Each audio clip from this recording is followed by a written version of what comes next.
Friends মুখত ধুনীয়া হাঁহিটো লৈ আব্বা ওলাইছেহি আজি জীয়েকৰ তাত। পিছে আহিলে কি হ'ব, বেছি সময় ৰ'ব নোৱাৰে, খুব দৌৰা-দৌৰি। ইলেকশ্যন ট্ৰেইনিং আছে মিৰ্জা ডিকে কলেজত।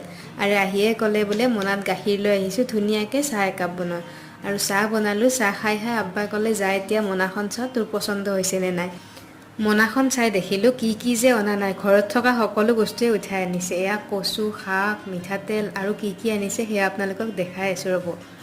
এইকেইটা কিয় দিছে মোনাখনত সেয়া আপোনালোকে নখলে ধৰিব পাৰিছে চাগে। এয়া শাকৰ মাজত দিছে আম্মাই এয়া ঘৰৰে কণী, লগতে এয়া দিছে আমাৰ ঘৰৰে মিঠাতেল, এয়া সান্দহ গুড়ি। আৰু এইকেইটা চাওকচোন, 6-7টা বেঙেনা লাগিছে ঘৰত, তাকো দি পঠাইছে। আৰু মোনাখন ইমান ধুনীয়াকৈ বান্ধি আনিছে যাতে একো বস্তু ওলাই নাযায়। আৰু এয়া পিঠাগুড়ি। থেংক ইউ আব্বা আম্মা, তোমালোকৰ মৰমৰ তুলনা নাই কোনো শব্দৰে। শেষত জীয়েকক কন্দুৱাই আব্বা গুচি গ'ল। আব্বাৰ দেৰি হৈছে ট্ৰেইনিঙলৈ। আজি